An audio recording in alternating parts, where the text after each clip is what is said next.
Tonight, we're talking about medieval people, a group famous for plagues, mud, and deeply questionable life choices, who somehow still managed to get a few things shockingly right. So before you get comfortable, take a moment like the video and subscribe, but only if you genuinely enjoy what I do here. And let me know in the comments where you're tuning in from and what time it is for you. It's always fascinating to see who's joining us from around the world. Now dim the lights, maybe turn on a fan for that soft background hum, and let's ease into tonight's journey together.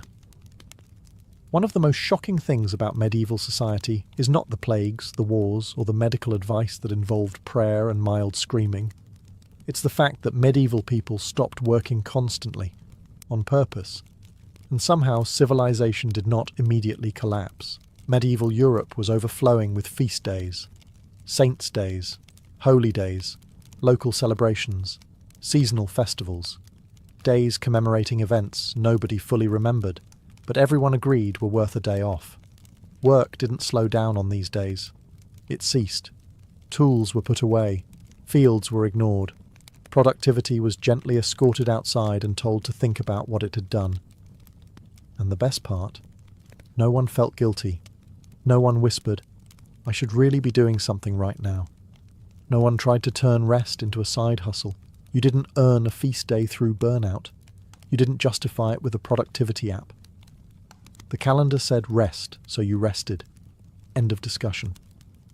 Imagine explaining that concept to modern society without someone immediately asking about efficiency metrics. Feast days weren't just excuses to eat and drink, though that was enthusiastically included. They were pressure valves. Everyone paused together, bodies healed, tempers cooled, grudges softened. You might hate your neighbour for stealing your chicken, but on a feast day you still had to sit near them, eat the same bread and pretend you weren't fantasizing about medieval revenge. That alone prevented several murders. In some regions, nearly 100 days a year were non-working days. Modern managers just fainted somewhere reading that sentence. Medieval people, meanwhile, nodded approvingly and asked if there was wine. Rest wasn't framed as weakness, it was obedience. God said stop, so you stopped. And when rest is mandatory, it becomes peaceful. No inner debate, no moral crisis, no, "I'll relax once I finish this one last thing," which is a lie humanity has been telling itself since forever. Even lords had to respect feast days. Power loosened briefly. Everyone shared the pause. No emails. No surprise labour requests. No quick favour. Modern culture insists constant work is normal, and rest must be defended like a criminal in court. Medieval society, despite all its chaos, understood something simple. If people never stop, they eventually break. Mandatory feast days weren't lazy. They were preventative maintenance. And honestly, we desperately need them back. After medieval society collectively agreed to stop working more often than seems reasonable, they committed to another wildly impractical idea: never eating alone. Meals weren't private moments of quiet reflection. They were public events, loud ones, messy ones, events where personal space went to die. Medieval people ate together constantly. Families, servants, neighbours, travellers. If you were nearby and vaguely human, you were probably sitting at the table. Long wooden benches replaced chairs, and the concept of "this is my seat" did not exist. You sat where there was room and accepted your fate. Food was shared. Bowls were shared. Utensils were optional. Hygiene was a suggestion. If someone reached across the table and dipped their bread into the stew, that was not rude. That was dinner. If you were squeamish, medieval society gently encouraged you to starve.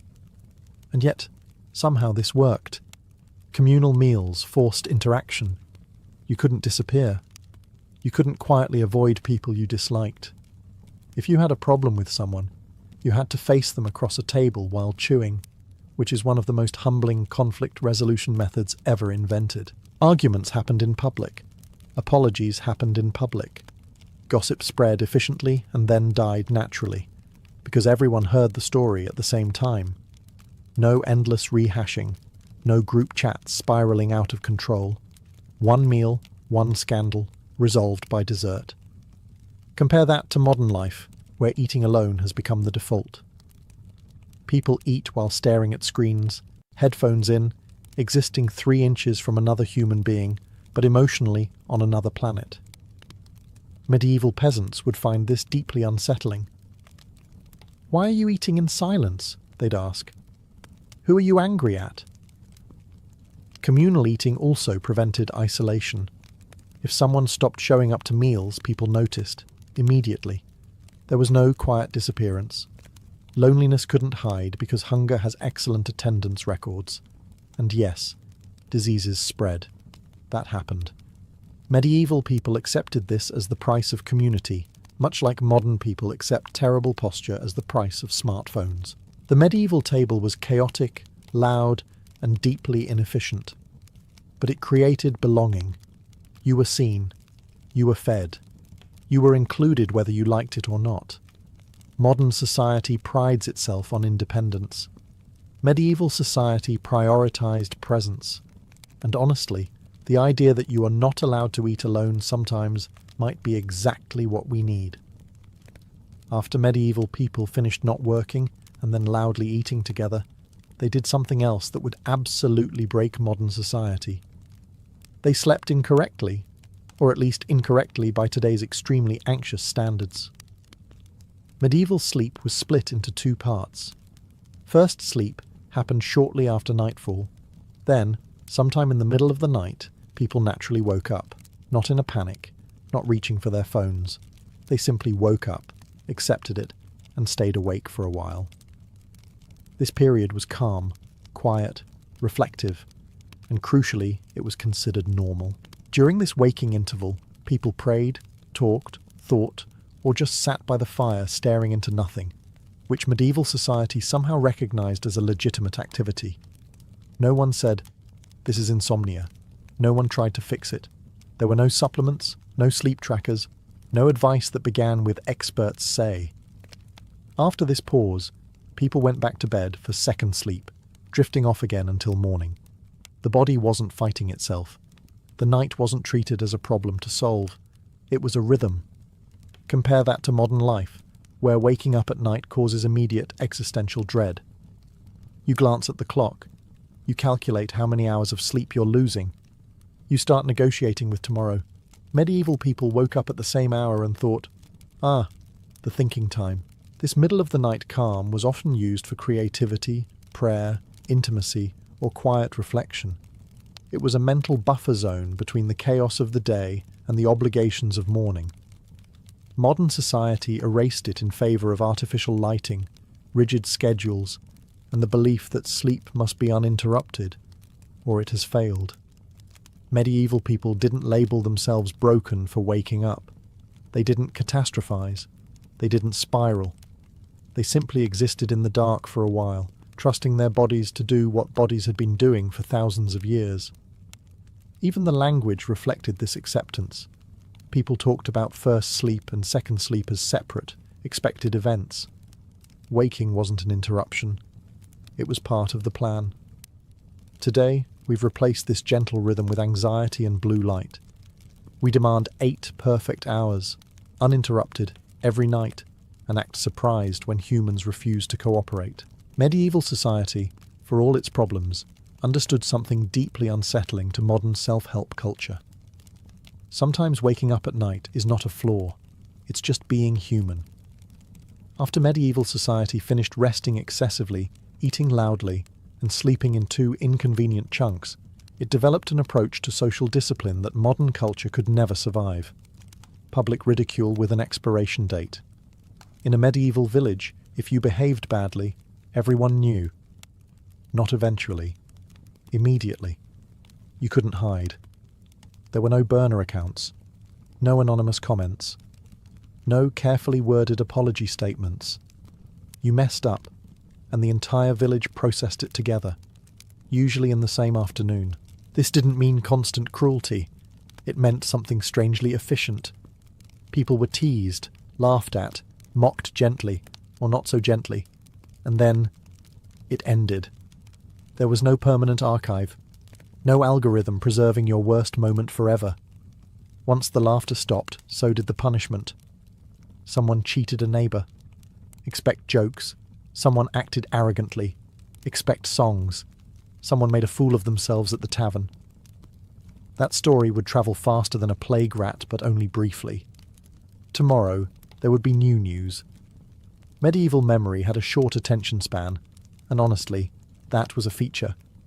Compare this to modern society, where one mistake can be screenshot, reposted, analysed, monetized and resurrected years later by people who weren't even present.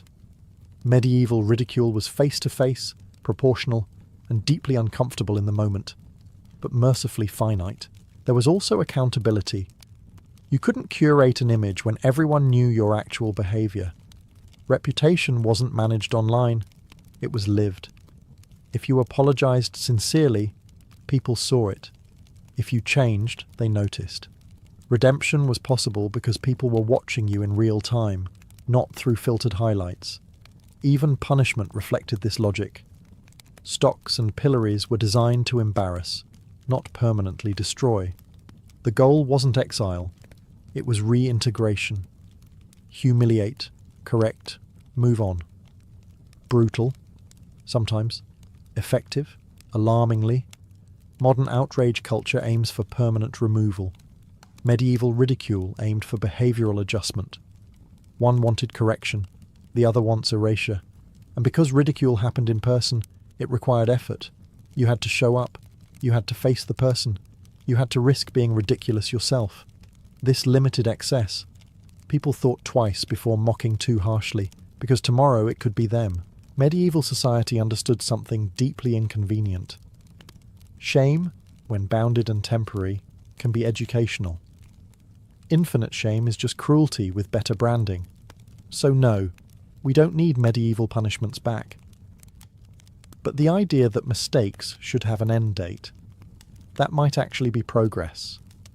After medieval society finished publicly shaming you for bad behaviour, briefly, efficiently, and without screenshots, it also made sure you couldn't confuse anyone about who you were by accident. Enter sumptuary laws, the medieval solution to fashion anxiety. You may not wear whatever you want, and that is final. These laws dictated what colours, fabrics, accessories, and styles each social class was allowed to wear. Silk? Nobles only. Bright dyes? Wealth required. Fur? Depends which animal and how important you were. If you were a peasant and showed up wearing something fancy, society didn't assume you had good taste. It assumed you were committing a crime. And yes, this was unfair. Let's get that out of the way. Medieval society was not subtle about hierarchy, but psychologically. This system did something incredible. It eliminated status confusion. You didn't wake up wondering how to present yourself to the world. There was no identity crisis at the wardrobe.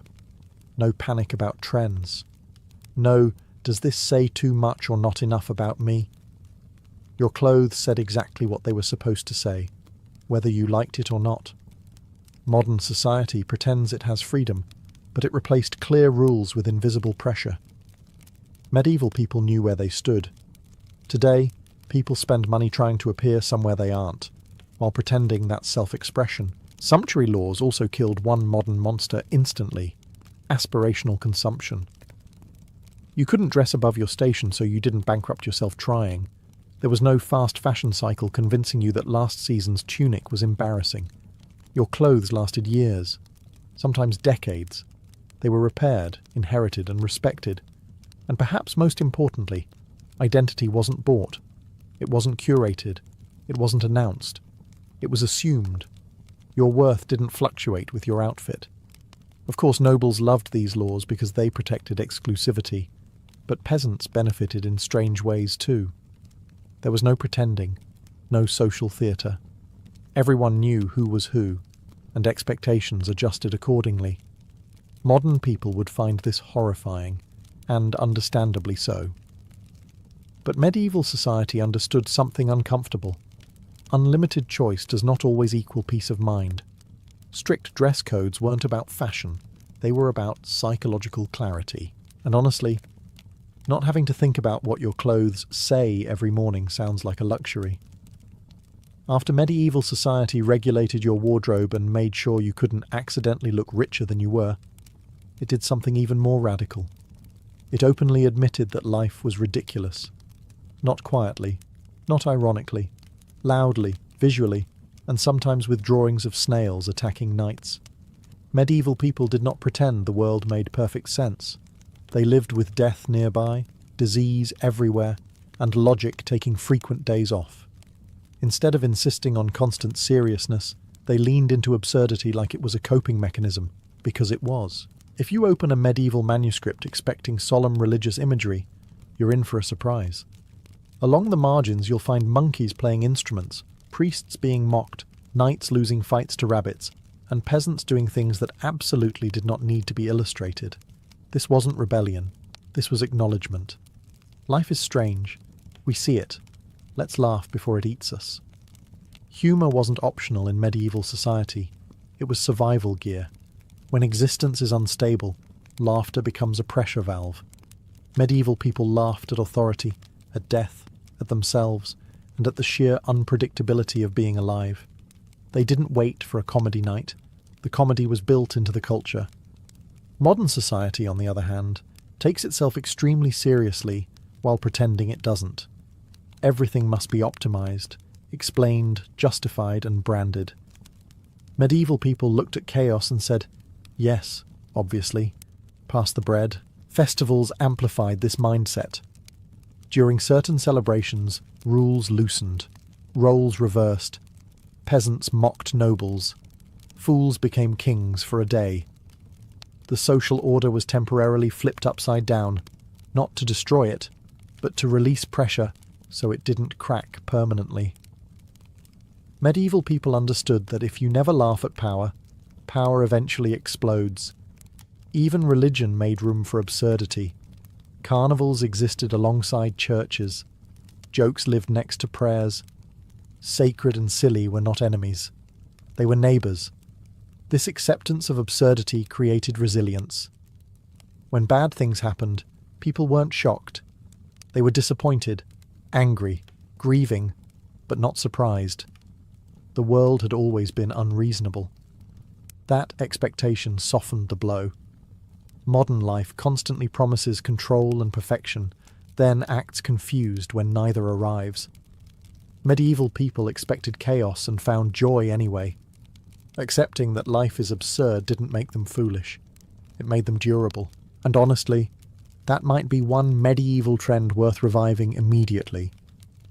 After medieval society accepted that life was absurd and decided to laugh about it, they did something else modern people find deeply offensive. They lived according to the season, and they did not complain about it online. Medieval people did not expect the world to bend to their preferences year-round. Winter meant cold, darkness, fewer options, and food that had strong opinions about being stored too long. Summer meant heat, work, and bugs that believed your body was public property, and everyone simply accepted this as reality, not a personal attack. Food was the clearest example. You ate what existed right now. No strawberries in winter, no oranges unless someone very important had arranged it. If something wasn't in season, it wasn't unavailable. It just wasn't a thing. Medieval people didn't stand in a field demanding berries from January like the earth owed them customer service. This seasonal mindset extended to energy, mood, and expectations. Winter was slower. People worked less, slept more, gathered indoors, and survived. Summer was faster. Labour intensified. Days stretched longer. Rest became brief and strategic. No one tried to maintain the same pace year-round because that would be insane. Modern society insists every month should feel identical. Same productivity, same diet, same energy. Medieval people would look at this and ask, why are you fighting the sun? Seasonal living also softened disappointment. When something was gone, it was gone. No substitute, no alternative. You didn't scroll endlessly looking for replacements. You adapted. You waited. You appreciated what returned.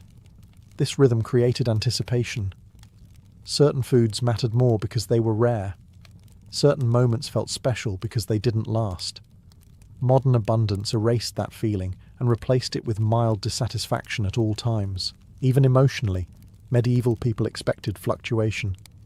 Winter sadness was normal. Summer joy was temporary. Nobody tried to optimize their mood constantly. They accepted cycles instead of resisting them. Seasonal living wasn't romantic. It was limiting, sometimes cruel, often inconvenient. But it aligned human expectations with reality, which reduced frustration in ways modern convenience never has. Medieval people didn't ask the world to be comfortable all the time. They adjusted themselves instead. And honestly, letting the year change how you live instead of fighting it might be one of the healthiest medieval trends we abandoned. After medieval people accepted the seasons and stopped demanding strawberries from winter like spoiled customers, they embraced something modern society treats as a moral failure: doing nothing. Not resting so you can be productive later. Not recharging. Just idleness. Plain, unapologetic idleness. Medieval society did not believe every waking moment needed a purpose. There were long stretches of time where nothing happened, and no one tried to fix that. People sat. They leaned against walls. They stared into fires. They watched clouds drift by without documenting it. If you were seen doing nothing, nobody asked if you were working on something in your head. This wasn't laziness. It was baked into the rhythm of life. Agricultural labour came in intense bursts, followed by long pauses. Between planting and harvesting, there were days when waiting was the job. You couldn't rush crops by staring at them harder. Medieval people accepted this. Modern people would attempt a productivity app. Idleness was also social. Villagers gathered with no agenda, no schedule, no reason. Conversations wandered. Silences existed without being filled. Nobody pulled out a device to escape boredom because boredom wasn't considered an emergency. In fact, boredom had a function. It created stories, songs, jokes, and ideas. Some of the most enduring medieval tales emerged not from ambition, but from people killing time together with nothing better to do. Modern creativity often struggles because boredom has been completely eliminated. There was also no guilt attached to resting visibly. If you weren't needed at that moment, you were allowed to exist without explanation. No one measured your worth by output alone. If your neighbour saw you sitting quietly, they didn't assume you were unmotivated. They assumed you were human. Modern society has replaced idleness with constant stimulation and then wonders why everyone is exhausted. Medieval people experienced fatigue too, but it came from physical labour, not mental overdrive. Celebrated idleness acted as a pressure release. Without it, tension builds quietly and eventually explodes. Medieval communities understood this instinctively. They didn't monetize relaxation. They didn't brand it. They didn't sell it back to themselves. They simply stopped. And maybe the most absurd medieval trend of all is the one modern life needs the most: the permission to do nothing without apology. After medieval people mastered the art of doing absolutely nothing without guilt, they balanced it with something modern society keeps trying to outsource to machines: moving their bodies constantly for real reasons. Not exercise, not fitness. Actual work that needed to be done, whether you felt motivated or not. Medieval people did not work out.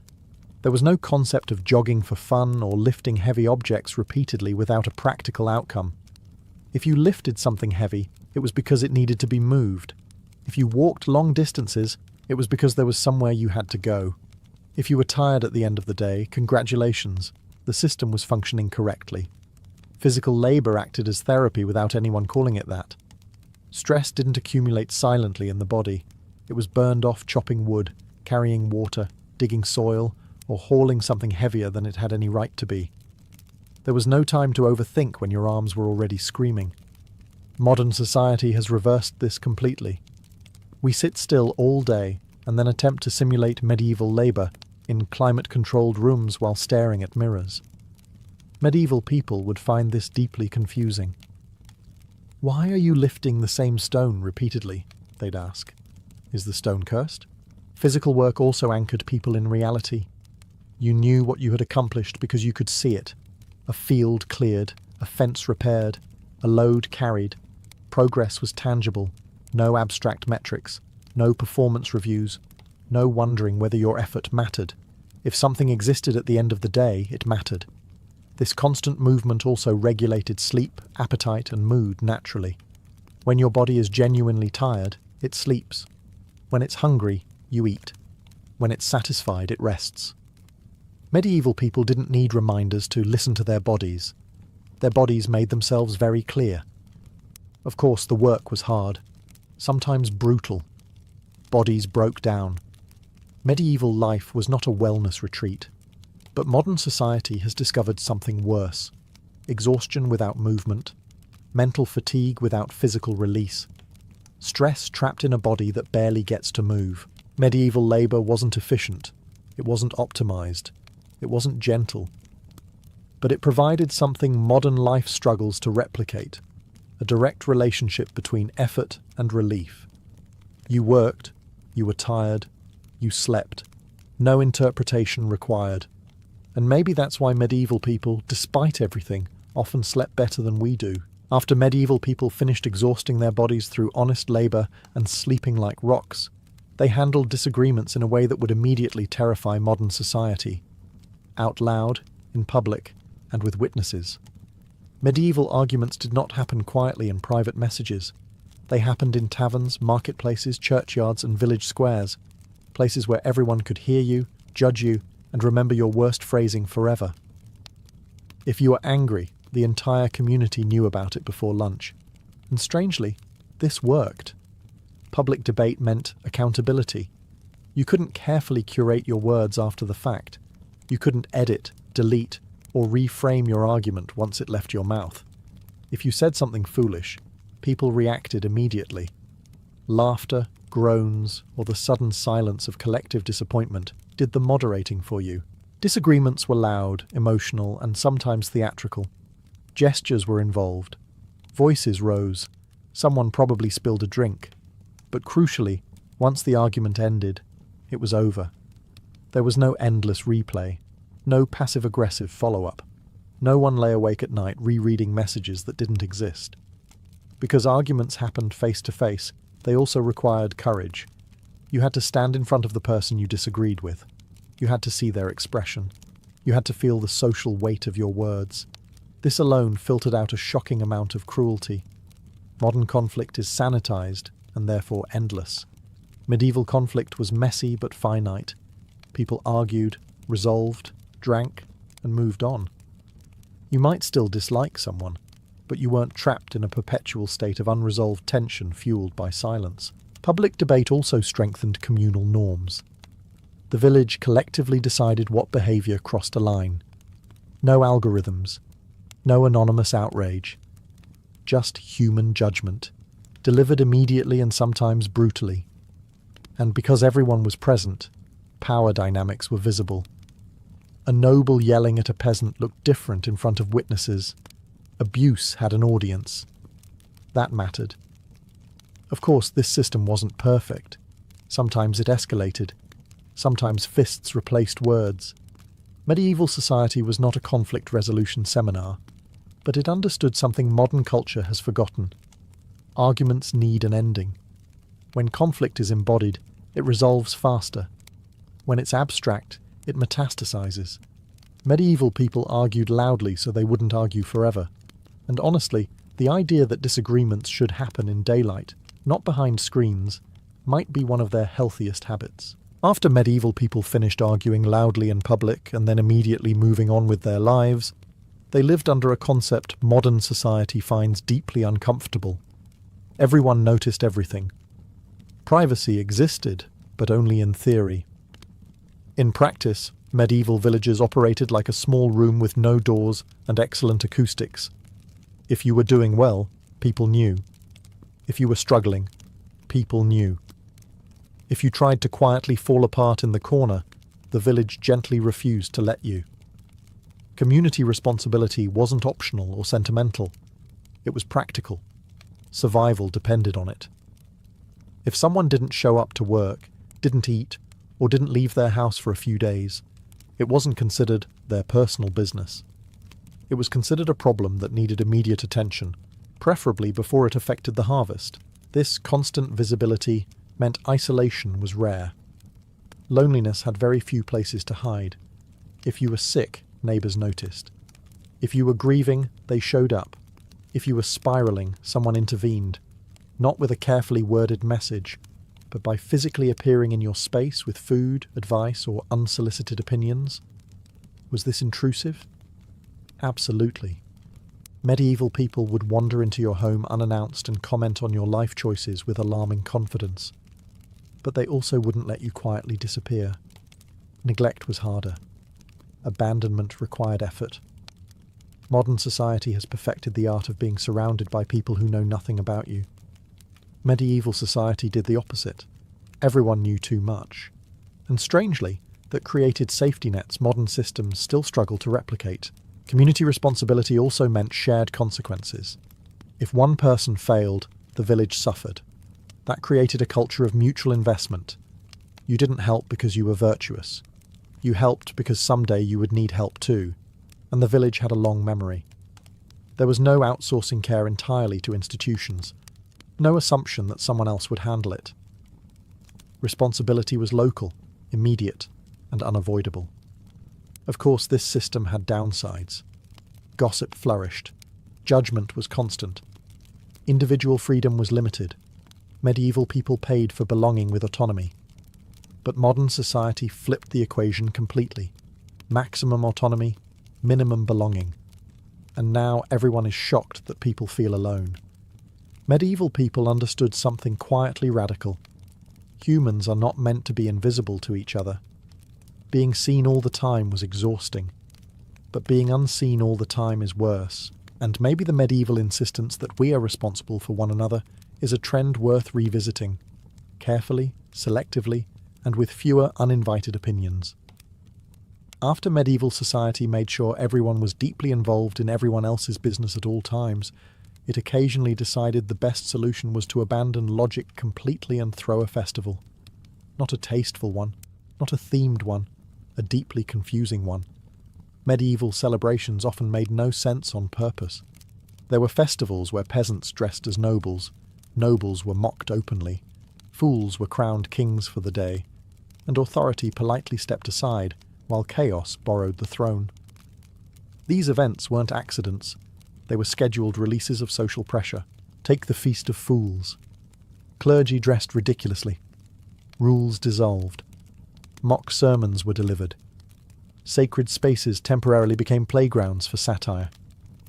This was not medieval society malfunctioning. This was medieval society performing maintenance. Modern culture treats order as something that must be defended constantly. Medieval culture understood that order breaks if it's never allowed to bend. So they bent it on purpose, once in a while, in a controlled setting where everyone knew it would end. These celebrations also reset hierarchy. For a brief moment, the powerful were laughed at, and the powerless were heard. Not enough to overthrow the system, just enough to stop resentment from boiling over into something sharp and dangerous. And importantly, everyone participated. You didn't opt out. You didn't stand on the sidelines pretending you were above it. The village agreed, collectively, to suspend seriousness and embrace nonsense. Even people who hated joy were dragged into it. Modern society does chaos accidentally. Medieval society scheduled it. These festivals also reminded people that authority was human, not divine. When a priest stumbled drunk through the square wearing a donkey mask, the illusion of perfection cracked, safely, temporarily, and without revolution. After the festival ended, roles snapped back into place. Work resumed, rules returned. But something had shifted. Pressure had been released. Laughter had softened edges that would otherwise cut. Today, we either suppress frustration endlessly or explode unpredictably. Medieval people chose a third option: ritualized nonsense. It wasn't elegant, it wasn't rational, but it was effective. Celebrations that made no sense weren't about joy alone, they were about balance. And maybe the modern world could use a few days where seriousness is officially cancelled. by law. After medieval society intentionally descended into ritualized chaos and then calmly returned to normal, it benefited from something modern life has completely eliminated: slow information. News did not arrive instantly. In fact, it often arrived late, distorted, and slightly confused, and somehow this made people saner. In the medieval world, information travelled at the speed of walking, or riding, or shouting across a field. If something dramatic happened in the next town, you didn't find out immediately. You might hear about it days later, or weeks later, or not at all. And when you did hear about it, it was usually missing details and heavy on opinion. This wasn't a flaw. It was a buffer. Because news arrived slowly, panic spread slowly. Rumours had time to die before reaching everyone. Catastrophes remained local instead of becoming everyone's emotional responsibility. Medieval people were not expected to process the suffering of the entire world before breakfast. Modern society receives every disaster instantly, and then wonders why everyone is anxious. Medieval people experienced tragedy too, plenty of it, but it was contained. If something terrible happened far away, it stayed far away. Empathy existed, but it didn't crush daily life. Slow information also reduced outrage. By the time news arrived, emotions had cooled. Knee-jerk reactions softened. People discussed events rather than reacting to them. You couldn't doom scroll because scrolling had not been invented, and even if it had been, nothing new would have happened yet. Even gossip had limits. By the time a rumour reached you, it had already been filtered by multiple retellings.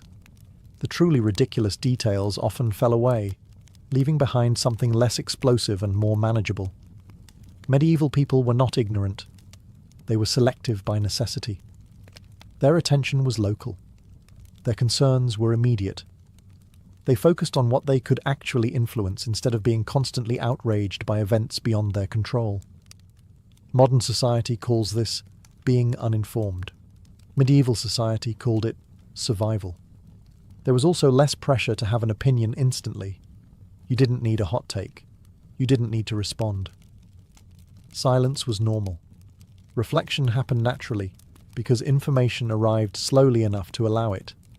Slow information didn't make medieval life peaceful, but it made it digestible. And maybe the most absurd medieval trend of all is one modern life desperately needs: news that arrives slowly enough for humans to handle it. After medieval people learned news slowly and survived without collapsing under the emotional weight of the entire world, they embraced an idea modern society actively resists. Not everything can be improved endlessly. Some things had limits, and medieval people accepted them with far less internal screaming than we do. There were limits to work, limits to wealth, limits to ambition, limits to comfort. Medieval people didn't expect life to be optimized into perfection. They expected difficulty, scarcity, and failure, and planned accordingly. This wasn't pessimism. It was realism. If a harvest failed, it failed. You didn't write motivational quotes about grinding harder. You prepared better next time and accepted that sometimes the weather simply won. Modern culture treats limits like personal insults. If something doesn't work, we assume we haven't tried hard enough, optimized enough, or believed in ourselves enough. Medieval people would look at this mindset and gently suggest you talk to the sky. Respecting limits also reduced disappointment. When you expect difficulty, you aren't constantly surprised by it. Medieval people weren't shocked when winter was hard. They were annoyed, cold, and miserable, but not confused. There were also moral limits. You weren't expected to do everything. You had a role. You lived within it. This limited freedom, yes, but it also limited pressure. No one asked peasants to reinvent themselves every year. Identity was stable. Expectations were clear. Modern society insists everyone can be everything if they just work hard enough, and then quietly blames individuals when that promise collapses. Medieval society made fewer promises and therefore broke fewer hearts. Even time had limits. Day ended when the sun disappeared. Productivity didn't extend indefinitely into the night. Artificial lighting existed, but was expensive. Darkness meant rest, not hustle. Respect for limits didn't make medieval life comfortable. It made it coherent. People lived inside a framework that acknowledged reality instead of fighting it constantly. Modern life has erased limits and replaced them with endless expectations. Medieval life had fewer options but more acceptance. And maybe the medieval understanding that not everything needs fixing, improving, or optimizing is one trend we desperately need to relearn. After medieval society accepted limits, slow information, ritualized chaos, loud arguments, forced rest, and the general absurdity of existence, it arrived at something modern culture has nearly forgotten. Life was not a project. It wasn't something to be constantly upgraded, measured, or optimized. It was something you endured, shared, and occasionally laughed at. Medieval people did not wake up asking how to improve themselves. They woke up asking whether the fire was still lit and if the bread was edible. Once those questions were answered, everything else was a bonus. There were no 5-year plans, no vision boards, no pressure to reinvent identity every few months. Daily life followed rituals rather than goals. You worked when it was time to work. You rested when it was time to rest. You celebrated when the calendar told you to celebrate. You argued when something bothered you. You moved on when it ended. There was no constant self-monitoring. Modern society replaced this with optimization. Every moment must be useful. Every habit must serve an outcome. Even rest must be productive, or it doesn't count. Medieval people would look at this and ask why you are exhausting yourself on purpose. Living without optimization didn't mean medieval life was easy. It was hard, painful, and often unfair. But the difficulty was external, not internal. People weren't constantly judging themselves for failing to become better versions of themselves.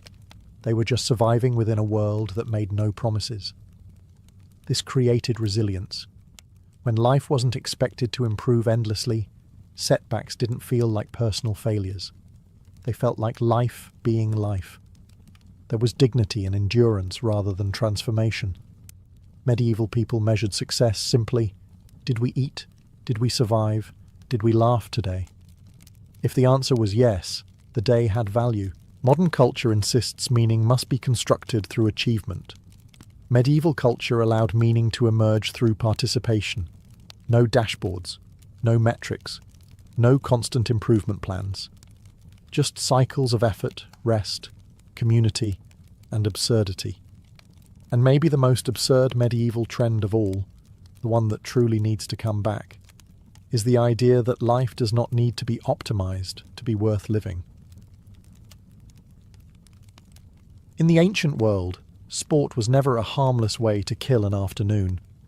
There were no pick-up games, no stretching politely before exercise, and absolutely no playing just for fun. Every competition existed for a reason, and that reason was usually serious: survival, honor, religion, or power. When ancient people played, they were rehearsing for life itself. First and foremost, sport was preparation for war. Long before standing armies and professional soldiers, most men were expected to fight when called. Running, throwing, wrestling, and riding were not hobbies. They were battlefield skills disguised as competition. If you could sprint faster, throw farther, or overpower another man in the sand, you had a better chance of surviving combat. Victory in sport suggested usefulness in war, and usefulness in war meant status. But physical training alone was not enough. Sport was also a ritual act, deeply tied to religion. Many competitions were held during festivals honoring gods, ancestors, or cosmic forces. Winning was not just a personal triumph, it was proof of divine favor. To lose publicly could imply that the gods had turned their faces away from you, which was socially inconvenient at best, and spiritually alarming at worst. Athletes competed not only before crowds, but before heaven. Sports also served as social theatre. They reinforced hierarchy, masculinity, and order. Not everyone was allowed to compete. Free men played, slaves usually watched. Elites sponsored games to show generosity and wealth, while rulers used grand competitions to display control and unity. A well-run sporting event suggested a stable society. Chaos in the arena hinted at chaos everywhere else. There was also a darker edge. Ancient sports were often violent, public, and unforgiving. Injuries were common, death was accepted, and mercy was optional. Pain was not a flaw in the system, it was part of the spectacle. To endure suffering calmly proved discipline and moral strength. To quit brought shame that could last a lifetime. Most importantly, sport gave ancient people meaning. It created stories worth remembering. Champions became legends, names repeated for generations. Ordinary life was harsh, brief, and uncertain. But victory in competition offered a rare chance at immortality through memory. To win was to be remembered. To compete at all was to matter. In ancient civilizations, sport was not an escape from reality. It was reality, condensed into rules, rituals, and raw physical struggle, played out under the eyes of gods, crowds, and history itself. If ancient sports had a heartbeat, it thundered through the wheels of a chariot. Chariot racing was not a refined pastime for philosophers or a polite athletic contest. It was loud, violent, and wildly addictive.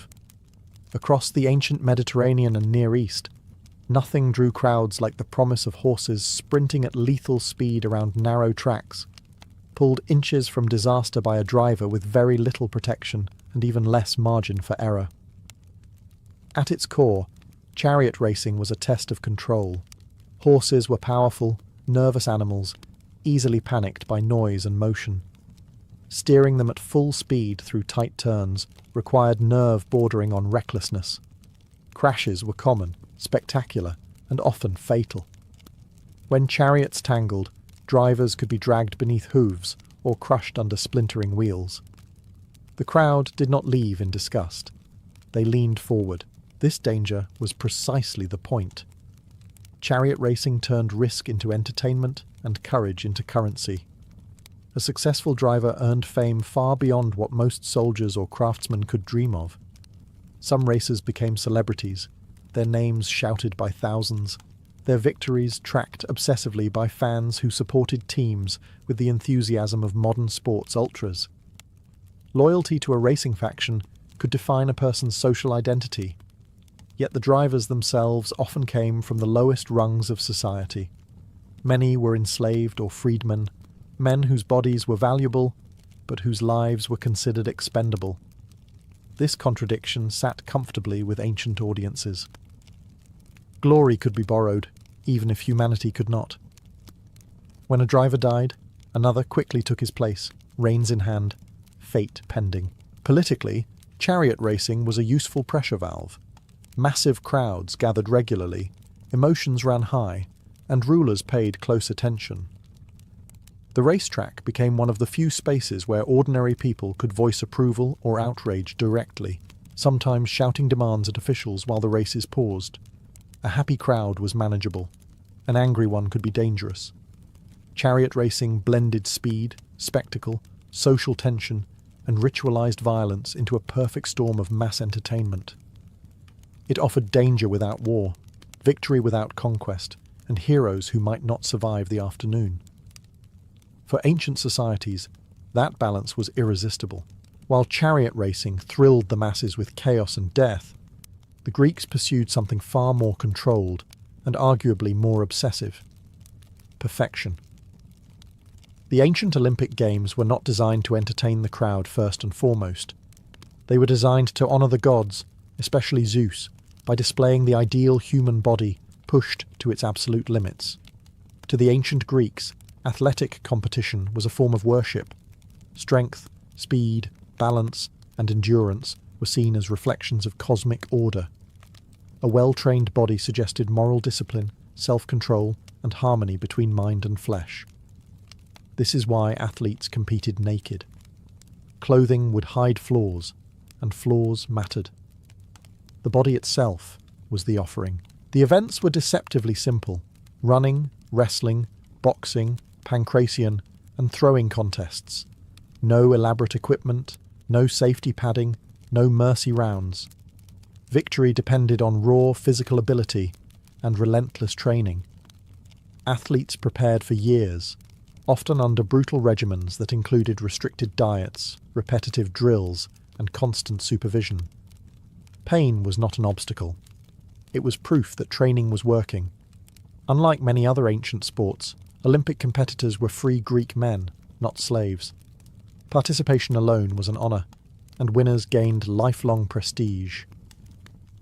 They did not receive prize money at the games themselves, but the rewards back home were enormous. Public meals for life, statues, poems written in their honour, and political influence. A victorious athlete elevated not just himself, but his city-state. However, the Olympics were not the peaceful celebration modern imagination likes to project. Cheating, bribery, and rivalry were common. Athletes swore sacred oaths to compete honestly, then quietly looked for ways around them. The pressure to win was immense, because failure meant obscurity. Second place was effectively invisible. Women were excluded entirely, both as competitors and spectators, with rare exceptions. The Olympic ideal was explicitly male, reinforcing a vision of society where physical excellence and public honour belonged almost exclusively to men. In the Greek world, sport was philosophy in motion. It was an argument made with muscle and breath, asserting that human excellence was not accidental, but trained, disciplined, and worthy of divine attention. Long before packed stadiums and championship trophies, the peoples of Mesoamerica were playing a game that blurred the line between sport, ritual, and cosmic duty. The Mesoamerican ball game was not designed primarily for entertainment. It was a sacred reenactment of how the universe itself functioned, acted out with a heavy rubber ball and bodies that absorbed its punishment.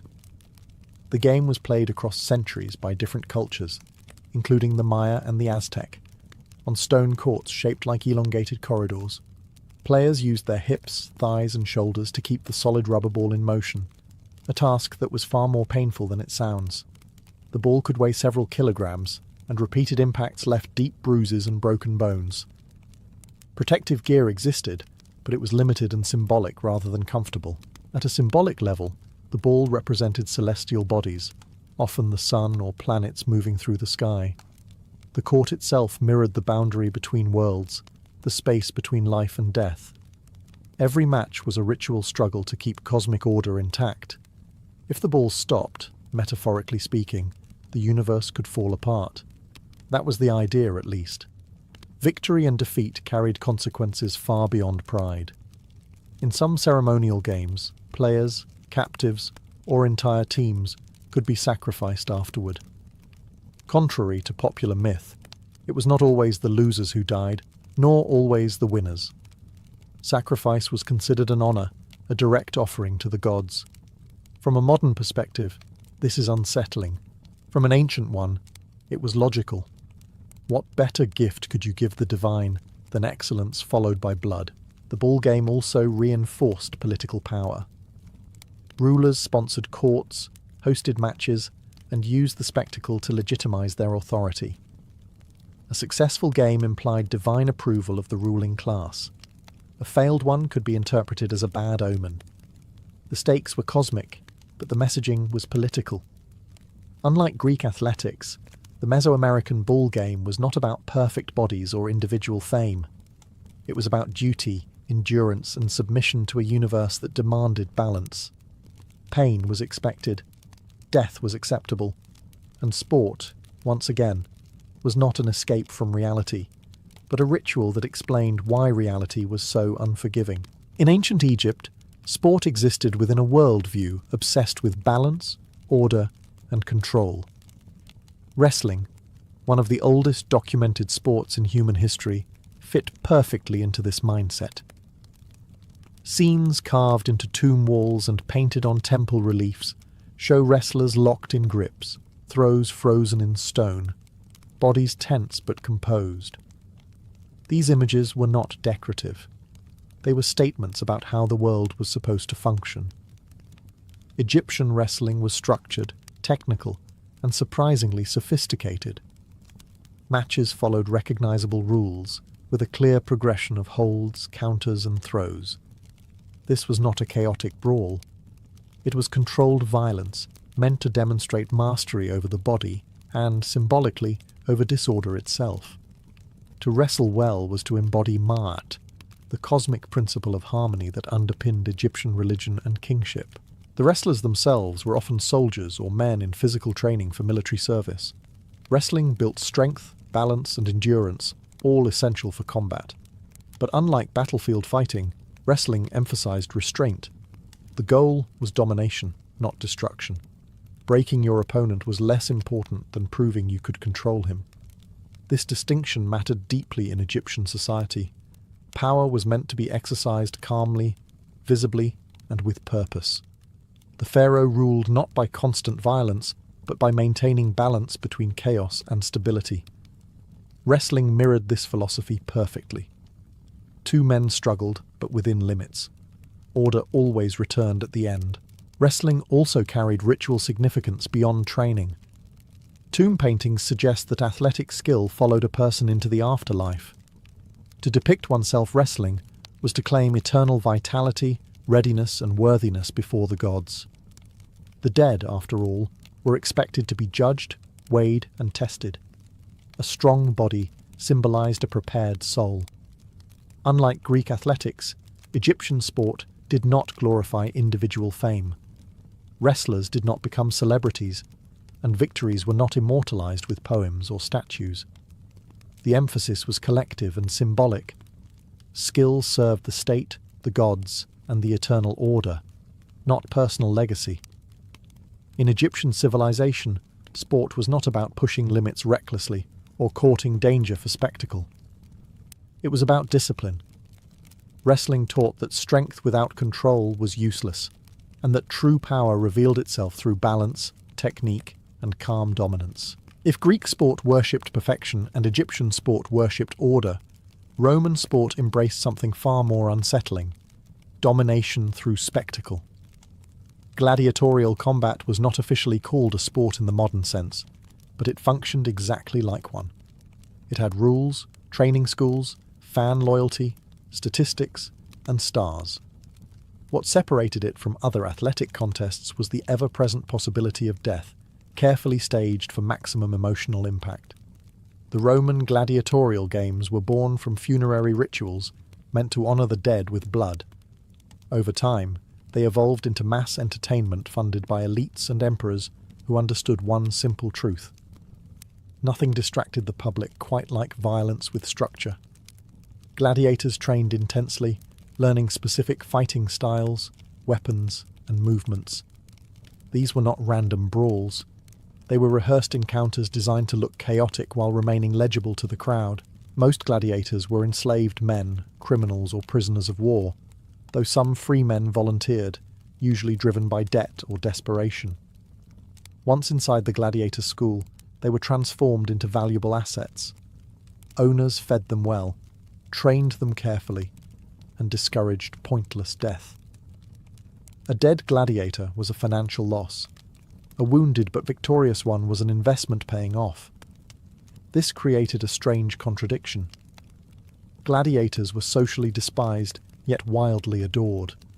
They were mocked as low-status fighters, yet their faces appeared on graffiti, lamps, and souvenirs. Women admired them openly. Crowds memorized their records. In a society obsessed with honor, gladiators were denied respect, but granted fame. The violence itself was ritualized. Referees oversaw fights. Medical staff waited nearby. Matches followed established rhythms, building tension before the decisive moment. When a fighter fell, the crowd became judge and jury, demanding mercy or death through collective gestures. The final decision rested with the sponsor, who performed authority in front of thousands. Gladiatorial combat reinforced Roman values brutally clearly. Life was cheap, power was absolute, and order was maintained through force presented as entertainment. Watching death was not considered immoral, it was educational. It reminded spectators of their place in the hierarchy and the cost of defiance. In Rome, sport did not escape violence. It refined it, staged it, and sold it as a public lesson in who controlled life and who merely survived it. Across ancient civilizations, athletic excellence was never accidental. No one woke up one morning and discovered they were suddenly fit for the arena, the track, or the ritual court. Behind every competition stood long, repetitive, often brutal systems of training designed to reshape the human body into something useful, obedient, and resilient. Training began early.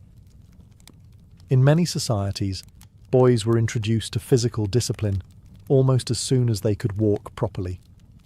Running, lifting, sparring, and endurance exercises were woven into daily life. This was not recreational fitness. It was social conditioning. A weak body suggested weak character, and weakness reflected poorly on families and communities alike. Diet played a surprisingly large role. Ancient athletes followed strict eating routines tailored to their sport. Meat, grains, wine, and oil were consumed with purpose, not pleasure. Food was fuel, and excess was discouraged. In some cultures, athletes experimented constantly, adjusting meals to increase strength or stamina. Success validated the diet. Failure discredited it. Discipline extended beyond the physical. Athletes were expected to control emotion, pain, and fear. Complaining was shameful. Endurance under discomfort proved moral strength. This is why ancient spectators admired suffering in sport.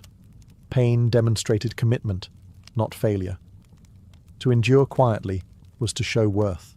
Training spaces themselves reflected social values. Gymnasiums, wrestling yards, and training schools were public institutions where bodies were shaped under watchful eyes. Supervision ensured conformity. Coaches enforced rules, corrected posture, and punished laziness. Improvement was measured not only by victory, but by visible transformation. However, access to training was never equal. Free men trained openly. Enslaved athletes trained under coercion. Elites often had better facilities and more time to prepare.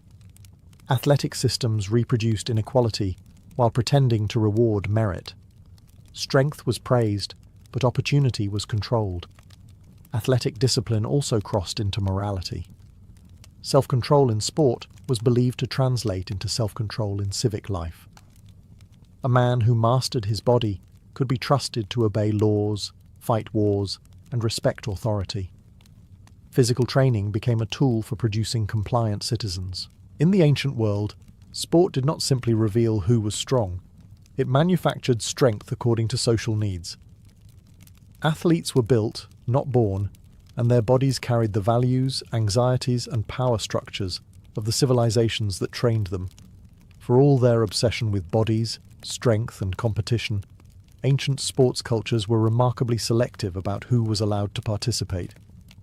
Athletic ideals were celebrated loudly, but access to sport was tightly controlled. In most ancient civilizations, sport was a privilege reserved primarily for men, and not just any men, but those deemed socially acceptable, free, and properly positioned within the hierarchy. In many societies, women were excluded entirely from athletic competition. This was not because women lacked physical ability, but because sport symbolized public power. Competing meant being seen, admired, judged, and remembered. Allowing women into that space threatened established ideas about gender roles and authority. Physical excellence in women raised uncomfortable questions about masculinity, inheritance, and control. Where women did appear in sport, their participation was carefully limited and framed. In some Greek contexts, women had separate athletic festivals tied to fertility and religious ritual, emphasizing modesty and symbolism rather than competition. These events reinforced gender expectations rather than challenged them. Strength was acceptable only when it served motherhood, ritual purity, or divine order. Elsewhere, women were present primarily as spectators, prizes, or symbolic figures. Their admiration mattered. Their presence validated male achievement. But participation remained off-limits. To compete publicly would blur the boundary between domestic and civic life, something ancient societies worked hard to maintain. Class restrictions were just as rigid. Slaves could train and fight, but rarely for their own honor. Their bodies belonged to others. Victories enriched owners, sponsors, or rulers, not the athletes themselves. Free men, meanwhile, competed for glory and status, reinforcing the illusion that sport rewarded merit alone. Even among free men, exclusion was common. Age, citizenship, ethnicity, and wealth all shaped who could enter the arena or the track. Ancient sport celebrated excellence while quietly denying opportunity to most of the population. This selective participation reveals the true function of ancient sport. It was not about fairness or universal competition. It was about displaying an idealized version of society, one where power looked natural, hierarchy appeared justified, and bodies confirmed social order. Who was allowed to play mattered just as much as who won. Ancient sports may look distant, brutal, or strangely ceremonial, but their influence never disappeared. Modern athletics did not emerge from nowhere. They inherited structures, values, and contradictions shaped thousands of years ago, when competition was inseparable from religion, politics, and survival. At their core, ancient sports taught societies how to turn physical struggle into meaning. Rules transformed violence into ritual. Training converted chaos into discipline. Spectacle made hierarchy visible. These ideas remain embedded in modern competition, even when stripped of overt religious language. Stadiums still resemble temples. Athletes are still elevated, admired, and scrutinized as symbols of collective identity. Ancient sports also reveal why competition captivates people so deeply.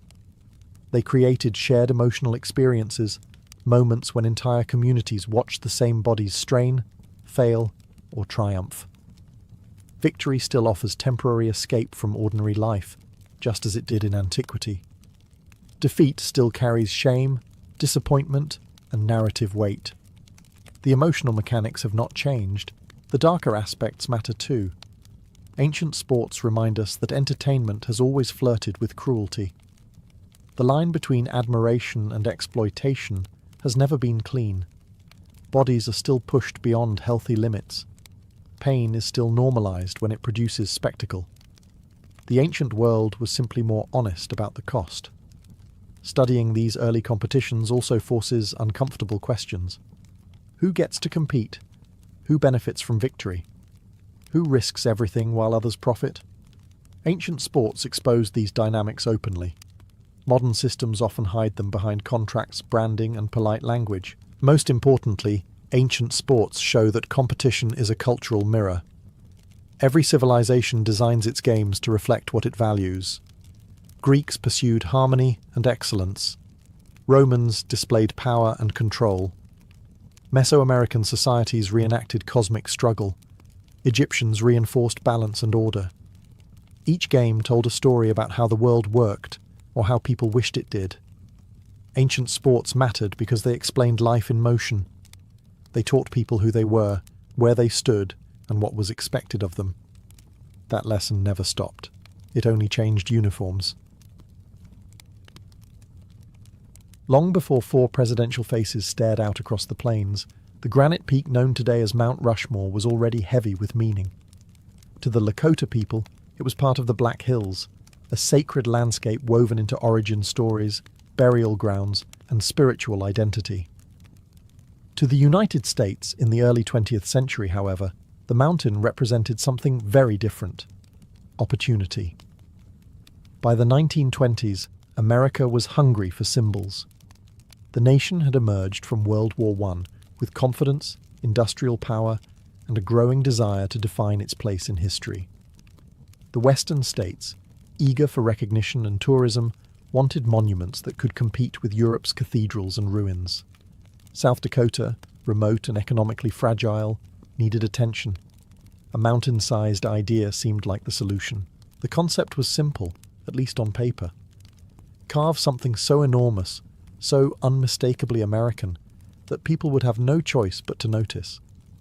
Initially, local boosters imagined statues of frontier heroes and explorers, but grander ambitions quickly took over. Why celebrate regional figures when the mountain could honor the nation itself? Choosing the site was not just an artistic decision. It was political, symbolic, and deliberate. The granite face of the mountain was stable, visible from miles away, and perfectly suited for large-scale carving. It also sat on land seized from the Lakota, despite treaties that explicitly guaranteed native ownership. That contradiction was quietly ignored. In the story America wanted to tell about itself, conquest had already been reframed as destiny. The mountain was renamed, stripped of its indigenous identity, and prepared for reinvention. It would no longer speak of sacred hills and broken promises, but of precedence, progress, and permanence. The act of carving was meant to transform raw nature into national narrative, turning stone into story. At its core, the decision to carve Mount Rushmore was about control. Control over landscape, history, and memory. By choosing the mountain, the nation was declaring not only who deserved to be remembered, but who could be forgotten. The rock would endure for centuries, long after living voices faded. Before a single drill touched granite, Mount Rushmore had already become what it remains today. A monument, not just to leadership, but to the power of storytelling carved into the land itself. The man chosen to turn a mountain into a message was not known for modest ideas or quiet cooperation. Gutzon Borglum believed that monuments should overwhelm the viewer, not invite contemplation. Art, in his view, was meant to dominate space, impose meaning, and endure longer than the people who created it. Mount Rushmore was not just another commission. It was the project he had been waiting for his entire life. Borglum arrived with a vision that was both artistic and ideological. He did not want a simple carving or a decorative relief. He wanted a national shrine, something that could rival the great monuments of antiquity. The scale mattered more than subtlety. The faces had to be enormous, visible from miles away, and instantly recognizable. Anything smaller would fail the mission. His personality shaped the project as much as his talent. Borglum was volatile, opinionated, and deeply convinced of his own historical importance. He clashed constantly with officials, engineers, and workers. Plans changed frequently, often without warning. Designs were revised mid-carving. Deadlines shifted. Budgets ballooned. Borglum ruled the mountain like a sovereign, driven by instinct as much as calculation.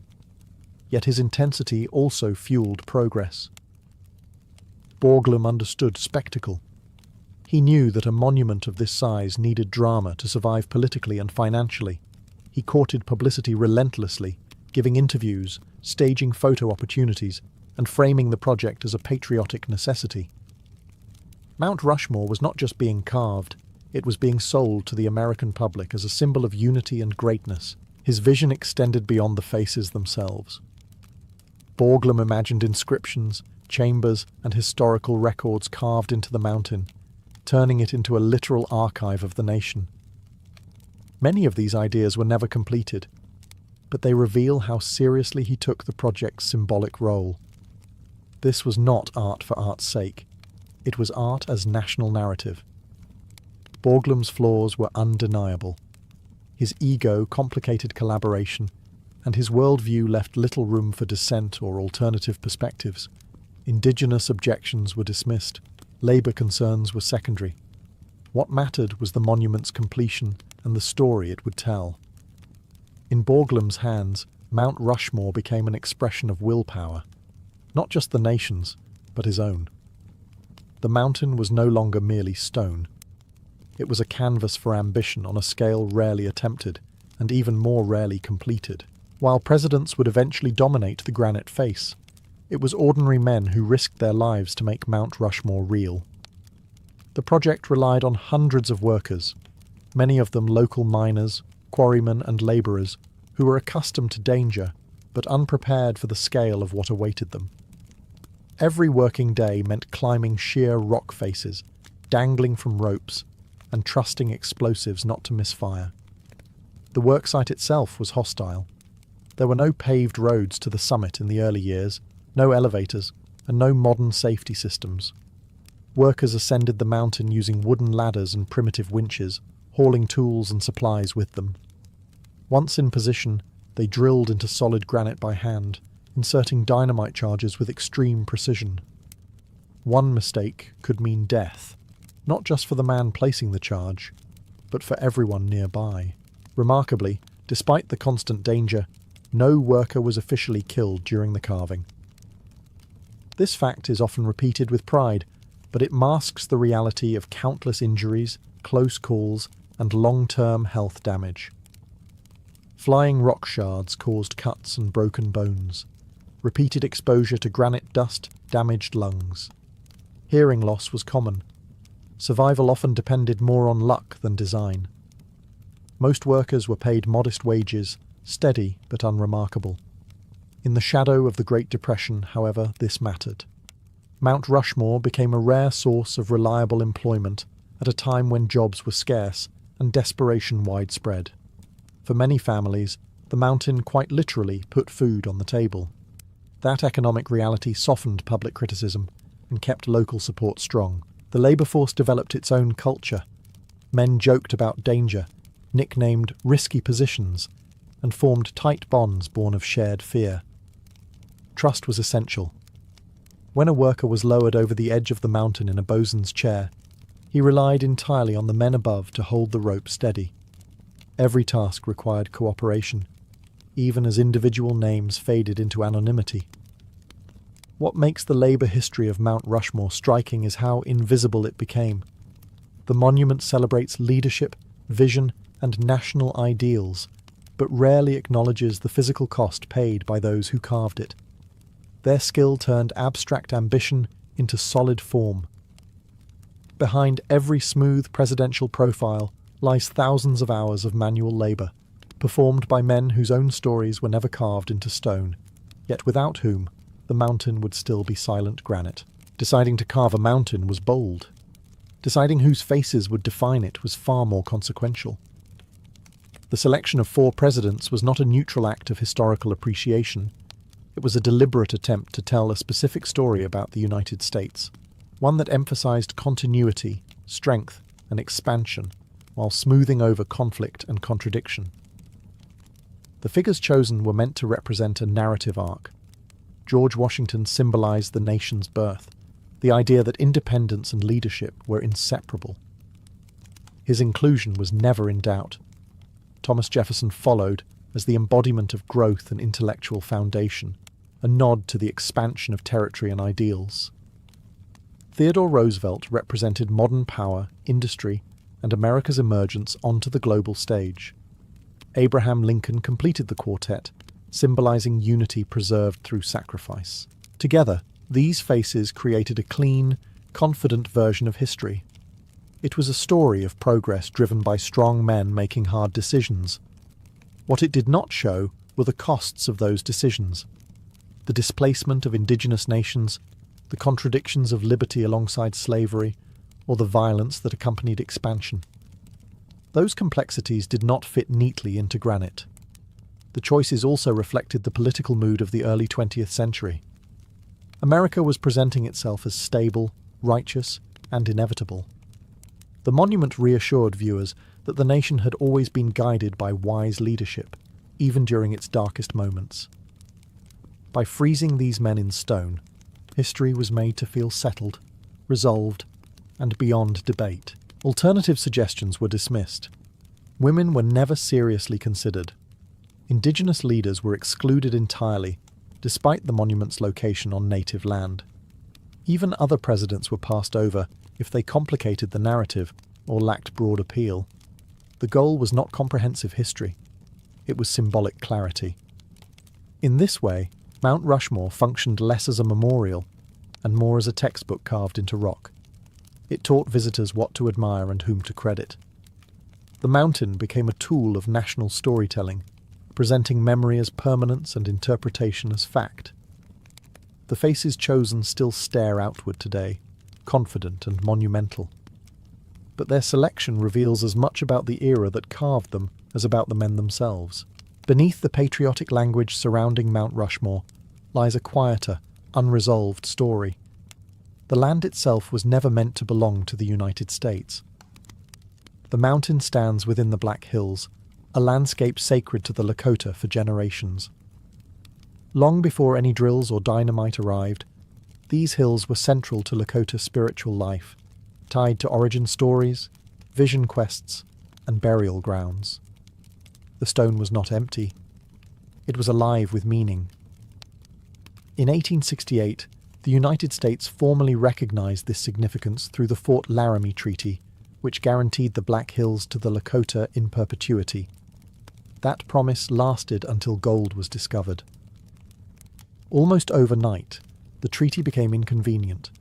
Prospectors flooded the region, violence escalated, and federal authorities chose expansion over obligation. The land was seized, and the treaty quietly ignored. By the time Mount Rushmore was conceived, this history was well known and largely disregarded. The project did not merely occupy contested land, it transformed it. Carving presidential faces into the mountain was not just construction, it was symbolic conquest. The sacred landscape was overwritten with a national narrative that left no room for the people who had been promised ownership of it. Lakota opposition was present from the beginning, but it was marginalized. Their objections were framed as obstacles to progress rather than legitimate claims. The monument was described as a unifying symbol, even as it stood on the physical evidence of disunity. The message was clear. American history would be told loudly, permanently, and in stone, whether everyone agreed or not. Decades later, the United States Supreme Court ruled that the Black Hills had indeed been taken illegally and awarded financial compensation. The Lakota refused the money. Accepting it would mean legitimizing the theft. The land, not payment, was the issue. That refusal still stands, and the funds remain largely untouched. This unresolved conflict gives Mount Rushmore its sharpest edge. For some, it represents national pride and endurance. For others, it is a reminder of broken promises carved into sacred ground. The monument does not simply commemorate presidents. It exposes how power decides which histories are monumentalized and which are buried beneath the narrative of progress. The mountain speaks, but it does not speak with one voice. As Mount Rushmore took shape, the nation around it was falling apart. The stock market crash of 1929 plunged the United States into economic crisis, and what had begun as a bold artistic venture suddenly existed in a country defined by unemployment, hunger, and uncertainty. In that context, the mountain became more than a monument. It became a gamble. Funding was constantly at risk.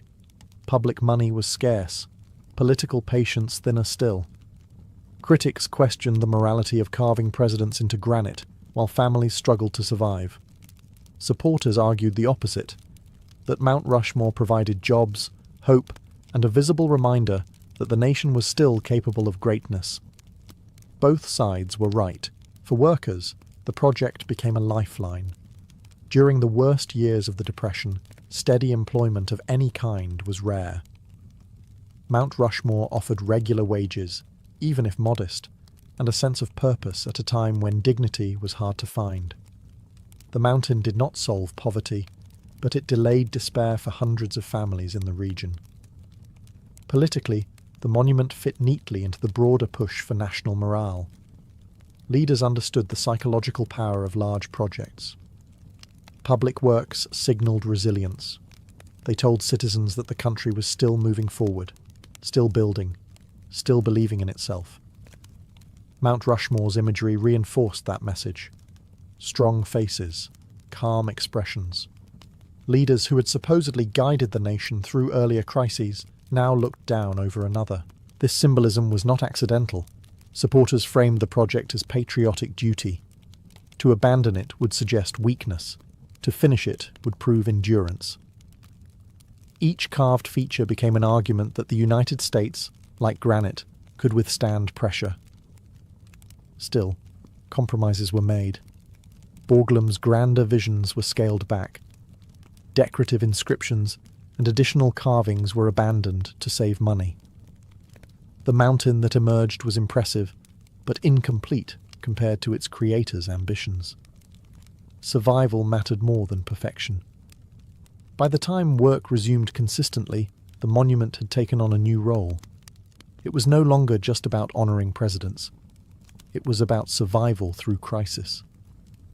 The mountain stood as a reminder that even in collapse, the nation chose to invest in symbols rather than surrender to fear.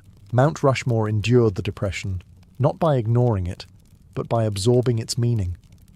The carved faces became silent reassurance that hardship, however severe, could be survived, if only long enough to finish the story.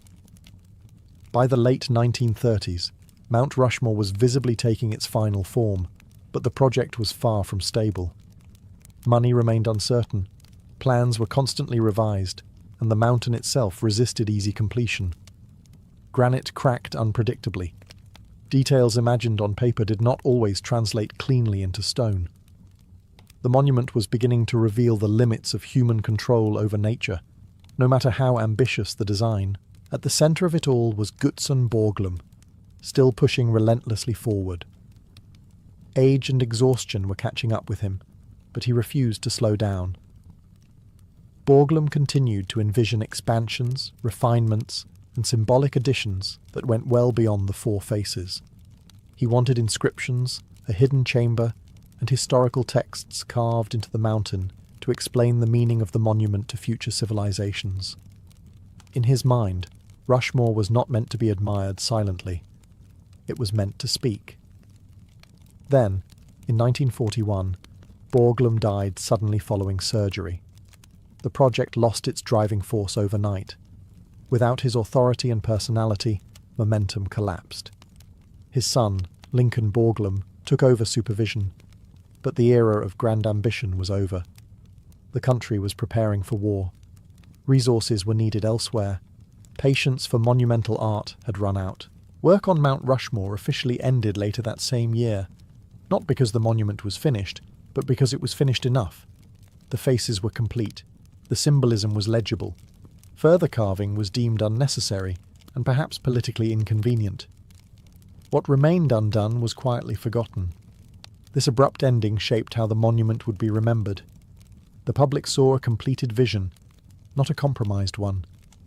Borglum's unrealized ideas faded into footnotes, while the mountain itself hardened into finality.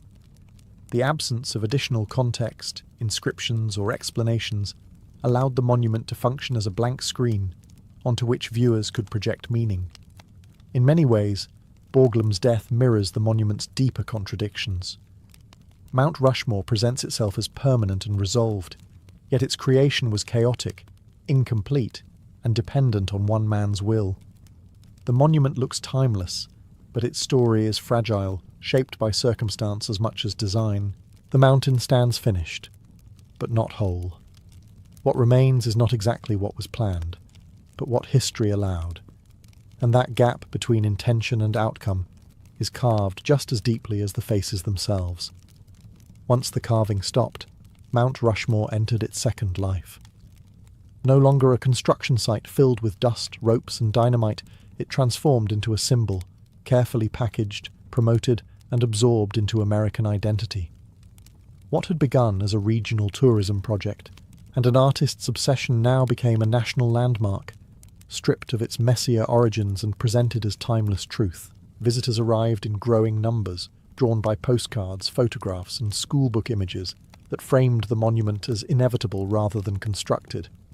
The story told to the public emphasized vision, courage, and unity. Workers became footnotes. Indigenous displacement became silence. The mountain was presented as if it had always been destined to bear those faces, as though history itself had chosen the stone. Government agencies refined the narrative. Mount Rushmore was no longer controversial. It was inspirational. It appeared in films, textbooks, and patriotic ceremonies. The monument became shorthand for American greatness, a visual cue that required no explanation. Four calm, confident faces staring westward did the work on their own. This transformation depended on simplification. Complexity weakens symbols. The more layers a story has, the harder it is to repeat cleanly. So the story was flattened. The monument honoured democracy. The presidents represented leadership. The land was neutral. The past was resolved. Everything else became background noise. Over time, Mount Rushmore also became a stage. Political speeches, protests, and ceremonies all used the monument's visual power to amplify their message. Standing beneath those faces lent authority, whether the cause was unity, defiance, or criticism. The mountain did not speak, but it validated whoever stood before it. Ironically, the monument's permanence made it adaptable. Different generations projected different meanings onto it. For some, it symbolized freedom and endurance. For others, exclusion and erasure. The stone never changed, but interpretation did. By the mid-20th century, Mount Rushmore had succeeded beyond its creator's expectations. It was no longer just art or architecture, it was identity. And like all powerful symbols, it worked best when its origins were forgotten and its presence felt unquestioned. The mountain had stopped being carved, but it had begun shaping something else entirely, how a nation saw itself when it looked into stone. Mount Rushmore now exists in a strange space between reverence and reassessment. It is photographed endlessly, visited by millions, and invoked as a symbol of American endurance. At the same time, it has become impossible to separate the monument from the questions it raises about history, power, and whose stories are allowed to become permanent. To some visitors, the mountain still represents leadership and stability. The carved faces suggest continuity in a world that feels increasingly uncertain. They offer a comforting illusion that the nation has always been guided by steady hands, that progress follows a clear line, and that history ultimately resolves itself into confidence and calm expressions carved into stone. To others, Mount Rushmore represents something far more uncomfortable. It is a reminder that national pride often comes at the expense of marginalized voices. The monument's grandeur makes its omissions louder. The absence of indigenous presence, the silence around broken treaties, and the transformation of sacred land into spectacle all sit just beneath the polished narrative. What makes Mount Rushmore powerful is not agreement, but tension. It forces viewers to confront how history is curated. Monuments do not simply remember the past. They interpret it. They choose which stories deserve permanence and which are allowed to fade. Stone gives authority to those choices. In recent years, debates around Mount Rushmore have intensified, not because the monument changed, but because public awareness did. As conversations about historical memory evolve, the mountain has become a focal point for broader questions. Can a monument honour one truth without denying another? Can pride and accountability coexist in the same symbol? Mount Rushmore does not offer answers. It offers scale. Its size demands attention, and attention invites interpretation. The monument's meaning is no longer fixed by its creators. It belongs to the present as much as the past. In the end, Mount Rushmore may be less about the four men carved into it than about the society that continues to look at it. Each generation brings its own values, discomforts, and expectations to the mountain.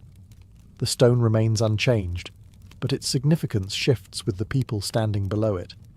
That is its true legacy. Not certainty, but confrontation. Not closure, but conversation. A monument meant to freeze history in granite now serves as a reminder that history is never truly settled, no matter how deeply it is carved. Long before grand temples, marble statues, or royal palaces, there was a far less glamorous problem every society had to solve: what to do with human waste. Sanitation was not a side concern of ancient life. It was a defining factor in whether a settlement could survive, grow, or collapse. A city that failed to manage its filth did not become legendary. It became uninhabitable. Human waste is relentless.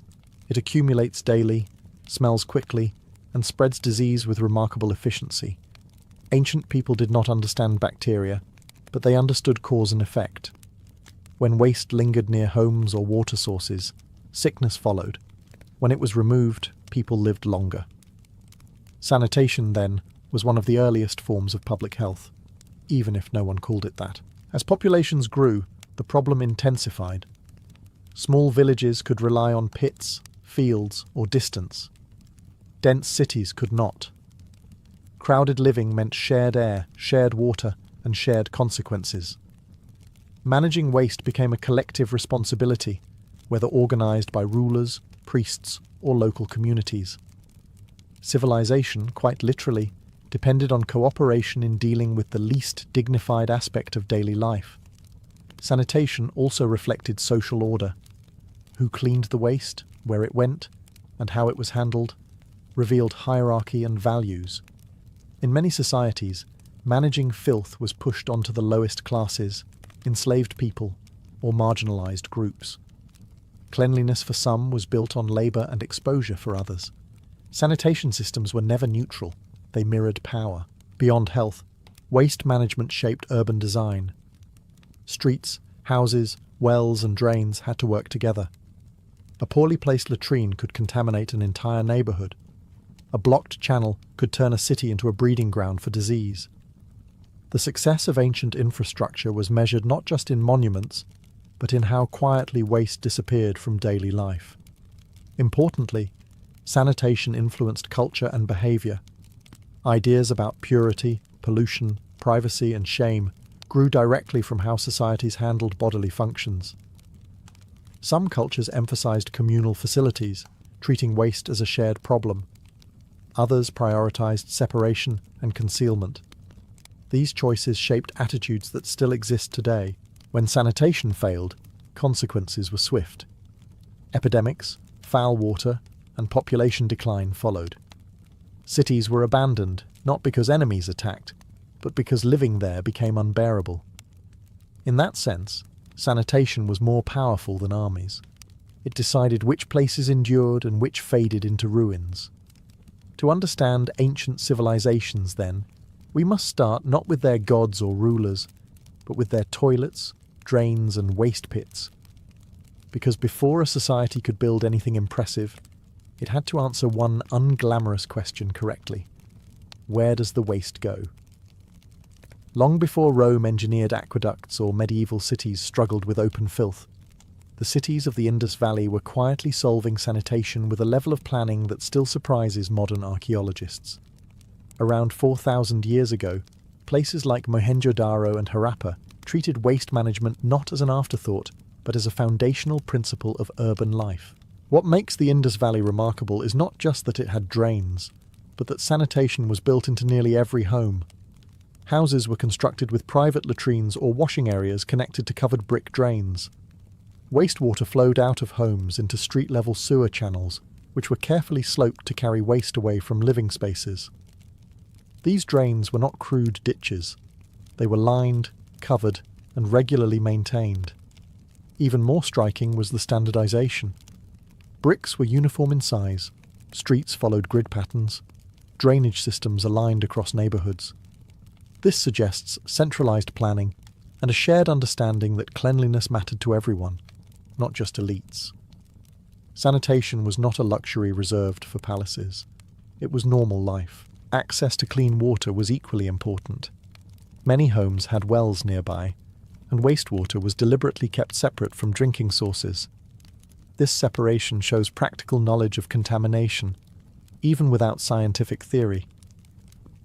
The people of the Indus Valley may not have known about microbes, but they clearly knew that mixing waste and water led to disaster. Maintenance was built into the system. Archaeologists have found inspection points and removable covers, allowing drains to be cleaned and repaired. This implies organized labor and civic responsibility. Someone was assigned to keep things flowing, literally. Sanitation was a public duty, not a private inconvenience. What is perhaps most puzzling is how quietly this achievement vanished. Later civilizations in the same region did not maintain the same standards. The collapse of the Indus Valley civilization, still debated today, took its infrastructure with it. When centralized authority faded, so did sanitation. The knowledge was not permanently passed down. The Indus Valley challenges the idea that progress is linear. In sanitation, these ancient cities were ahead of many societies that came centuries later. They remind us that civilization is not defined by kings or conquest alone, but by how thoughtfully it handles everyday realities. In the Indus Valley, greatness flowed underground, hidden beneath brick streets and modest homes. And that may be the most advanced idea of all. If the Indus Valley mastered quiet efficiency, ancient Rome embraced sanitation as a public spectacle. The Romans did not hide waste management underground and forget about it. They built it big, loud, and communal, folding sanitation into daily social life with characteristic confidence. Nowhere is this clearer than in Rome's vast sewer networks and public latrines. At the heart of the system stood the Cloaca Maxima, one of the largest and oldest sewer systems ever constructed. Originally designed to drain marshland, it evolved into a massive channel carrying waste from toilets, baths, and streets into the Tiber River. It was an engineering achievement that allowed Rome to grow into a dense megacity without immediately drowning in its own filth. Public toilets were everywhere.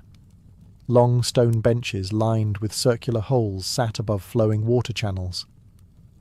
There were no partitions, no privacy, and no hesitation. Romans used these spaces together, talking, joking, and conducting business while relieving themselves. Sanitation was social. Modesty was optional. Flush systems worked by redirecting excess water from aqueducts, fountains, and bathhouses. Constant flow kept waste moving, at least in theory. In practice, blockages, odours, and backflow were common. Rome smelled, constantly. But compared to many ancient cities, it smelled organised. Hygiene, however, had limits. Instead of toilet paper, Romans used a shared sponge on a stick, rinsed in salt water between uses. From a modern perspective, this is horrifying. From a Roman one, it was efficient and economical. Cleanliness was relative, and expectations were different. Sanitation in Rome also revealed inequality. Public latrines were free or cheap, but the wealthy enjoyed private toilets connected directly to sewers. Poorer residents relied on shared facilities or chamber pots emptied into streets or drains. Slaves and labourers often handled the dirtiest maintenance work, cleaning channels and clearing blockages. Despite its sophistication, Roman sanitation carried risks. Sewers released toxic gases. Rivers downstream became polluted. Flooding could push waste back into homes. Rome solved many problems, but not all of them safely. Roman sanitation created the impression of mastery over nature. Water flowed on command. Waste disappeared beneath stone streets. But this control was fragile, dependent on constant maintenance and imperial resources. When Rome declined, the system collapsed with it. Rome proved that sanitation could support empire. It also proved that even the most impressive systems are only as strong as the society maintaining them. Compared to Rome's loud communal confidence, ancient Greek sanitation was quieter, more restrained, and far less centralized. Greek cities never developed sewer systems on the same imperial scale, nor did they turn toilets into social spaces. Instead, sanitation in the Greek world reflected its fragmented political structure and preference for household autonomy. Most Greek homes relied on simple solutions. Waste was typically handled through chamber pots, pits, or small latrines located within the house or courtyard. These facilities were basic, but practical. Waste was either buried, dumped outside city limits, or collected for agricultural use. It was not elegant, but it worked well enough for cities that were smaller and less densely packed than Rome. Some Greek cities did experiment with drainage. In places like Athens, stone-lined channels carried rainwater and occasional waste away from streets. However, these systems were limited and inconsistent. Sanitation was not seen as a grand civic project, but as a private responsibility. Each household managed its own mess, and the city intervened only when problems became impossible to ignore. Public latrines did exist, but they were rare and modest. Unlike Roman facilities, they emphasized separation rather than sociability. Privacy mattered more. The act of relieving oneself was not something to be shared casually with neighbours or strangers. This cultural difference shaped infrastructure just as much as engineering skill. Greek medical thought also influenced sanitation practices. Influenced by early theories of bodily balance, waste was seen as something that needed to be expelled regularly to maintain health. Clean air, clean water, and proper disposal were understood as contributing to bodily harmony, even if the mechanisms were poorly understood. Filth was associated with imbalance and sickness. Class still mattered. Wealthier homes had better facilities and more space to isolate waste. Poorer residents relied on communal dumping areas or rudimentary pits that could overflow or contaminate nearby water. Slaves were often tasked with cleaning and disposal, reinforcing social hierarchies through sanitation labour. What the Greek approach lacked in spectacle, it made up for in adaptability. Without massive infrastructure to maintain, sanitation systems did not collapse dramatically when political power shifted. They changed slowly, household by household. Ancient Greece shows that sanitation does not require empire-scale ambition to function. It requires awareness, routine, and responsibility. The Greeks handled waste with practicality rather than pride, proving that sometimes civilization survives not through monumental systems, but through quiet, daily maintenance. Sanitation in the Viking world reflected the realities of life, lived on the edge of survival. Norse communities did not build vast sewer systems or monumental toilets. They relied on practical, flexible solutions shaped by climate, mobility, and social structure. Cleanliness mattered, but permanence mattered less. Most Viking settlements used simple pit latrines dug outside longhouses or at the edges of farms. These pits were periodically filled in and replaced, a method that worked well in sparsely populated areas.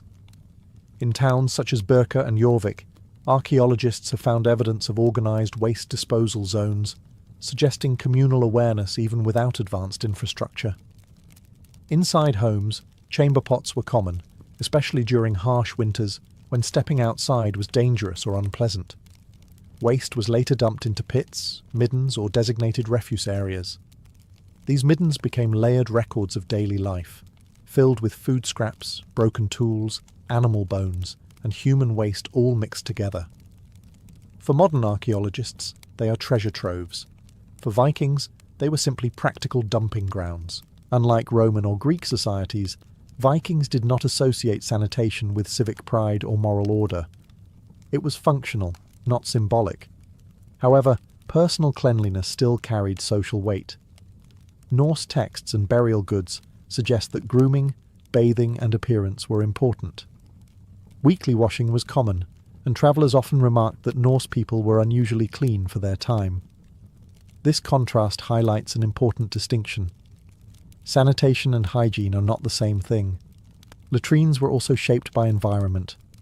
Cold climates slowed decomposition, reducing odour and disease spread. Frozen ground limited where pits could be dug, encouraging careful placement and seasonal maintenance. Nature did some of the work that engineering handled elsewhere. Social hierarchy appeared here as well. Slaves and lower status individuals were often responsible for waste disposal and latrine maintenance. The dirtiest labour remained invisible in sagas that celebrated warriors and explorers. Sanitation rarely entered heroic storytelling, even though it was essential to daily survival. What Viking sanitation lacked in sophistication, it made up for in resilience. Systems were simple, easy to replace, and adaptable. There were no massive networks to collapse when political power shifted. When settlements moved, sanitation moved with them. The Viking approach reminds us that effective waste management does not always require complexity.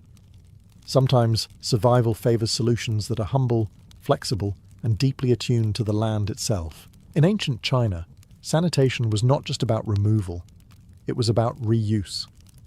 While many civilizations treated human waste as something to be hidden, dumped, or flushed away, Chinese societies increasingly viewed it as a resource. This practical mindset shaped sanitation systems that were less monumental than Rome's, but far more sustainable over the long term. Urban and rural areas alike relied on latrines connected to pits or containers rather than flowing sewers. Waste was carefully collected and stored, not abandoned. The key concept was night soil, human excrement gathered for agricultural use. Farmers valued it as fertilizer, believing it restored nutrients to the soil and increased crop yields. In a civilization where farming supported massive populations, waste became part of an economic cycle rather than a dead end. This system required organization. Cities developed routines for collecting waste, often handled by designated workers who transported it from latrines to fields outside urban areas. While the work was unpleasant, it was economically important. Unlike in Rome, where waste disappeared into rivers, Chinese sanitation linked urban life directly to food production. Household latrines were common, especially in densely populated regions. They were usually placed at a careful distance from wells and kitchens, reflecting practical knowledge about contamination. Even without germ theory, people understood that mixing waste and water caused illness. Separation was essential. Chinese medical and philosophical traditions also shaped attitudes toward waste. Balance and harmony were central concepts. The body produced waste as part of a natural cycle, and that cycle extended into the land itself. Nothing was meant to be entirely wasted. This perspective softened the stigma around sanitation labour, even if social hierarchy still pushed the dirtiest tasks onto lower status workers. There were risks. Improper handling of night soil could spread disease, especially during floods or population surges. Sanitation systems depended heavily on discipline and routine. When organisation broke down, outbreaks followed. Still, the system proved remarkably resilient across centuries. What makes ancient Chinese sanitation stand out is its long-term continuity. While Roman sewers collapsed with imperial decline, waste recycling in China adapted and persisted. It did not rely on massive stone infrastructure or imperial funding. It relied on habit, labour, and agricultural necessity. In treating waste as part of a cycle rather than a problem to erase, ancient China offered a different model of sanitation, one less glamorous, but arguably more enduring. No matter how advanced a civilization's sanitation system appeared, it was always constrained by one fundamental limitation. Ancient people did not know why disease spread. They observed patterns, drew conclusions, and adapted behavior. But without understanding bacteria or viruses, sanitation could only go so far. The result was a constant tension between impressive infrastructure and invisible danger. Ancient societies were highly sensitive to smell. Foul odours were widely believed to cause illness, a theory later known as miasma. This belief was not entirely wrong. Bad smells often accompanied decaying waste and contaminated water, which did cause disease. But the focus on odour sometimes distracted from deeper risks. Clear water could still be deadly. Clean-looking systems could still spread infection. Crowded cities amplified these problems. Even with drains, latrines, and waste pits, population density strained every system. Overflow, leakage, and contamination were common. Heavy rains could flood latrines and wash waste into streets and wells. Dry seasons concentrated filth in stagnant areas. Sanitation worked best under ideal conditions, and ancient cities rarely enjoyed those for long. Epidemics were often blamed on divine anger or moral failure rather than infrastructure breakdown. When disease struck, responses focused on prayer, ritual cleansing, or social restrictions instead of systemic reform. This delayed improvements and reinforced the idea that sanitation could only do so much against forces beyond human control. Social inequality made the problem worse. Wealthier neighbourhoods enjoyed better facilities, cleaner water access, and more space. Poorer districts were crowded, underserved, and closer to waste disposal sites. Disease followed these fault lines. Sanitation protected some bodies more effectively than others. Even advanced systems carried hidden dangers. Roman sewers released toxic gases. Shared sponges spread infection. Night soil fertilization risked contamination if mishandled. No solution was perfect. Sanitation reduced risk, but never eliminated it. What ancient sanitation achieved, however, was remarkable given these constraints. Cities survived for centuries despite constant biological threats. Populations rebounded after outbreaks. Infrastructure evolved slowly, guided by experience rather than theory. This chapter reveals a sobering truth. Sanitation has always been a battle against unseen enemies. Ancient societies fought that battle with observation, tradition, and trial and error. They lost often, but they learned enough to endure. Understanding these limits helps explain why sanitation mattered so deeply. It was not about cleanliness alone. It was about pushing back, however imperfectly, against forces no one could see, but everyone feared. Beyond health and survival, sanitation in antiquity was deeply political. Who controlled waste, who cleaned it, and who benefited from cleanliness revealed the structure of power in every society. toilets and drains were never just practical tools. They were instruments of order, hierarchy, and authority. In many ancient cities, sanitation projects were tied directly to rulers and elites. Large-scale systems signaled competence and legitimacy. A leader who provided clean streets and functioning latrines demonstrated control over both people and environment. In Rome, emperors funded sewers and public toilets not purely out of concern for hygiene, but to display generosity and dominance. Cleanliness became propaganda. Access mattered. Wealthy households enjoyed private latrines, better water access, and distance from waste zones. Poorer populations relied on shared facilities or improvised solutions, often closer to filth and contamination. Sanitation protected status as much as bodies. To live far from waste was a privilege, not a universal right. Labour was the hidden foundation of these systems. Someone always had to clean, empty, repair, and transport waste. That labour was almost always assigned to the lowest social groups, enslaved people, prisoners, or the desperately poor. Their exposure allowed others to remain clean. Sanitation was built on inequality, even when it improved public health overall. Cultural attitudes reinforced this divide. Handling waste was associated with shame, impurity, or moral lowliness. Those who did the work were often stigmatized, even as their labor was essential.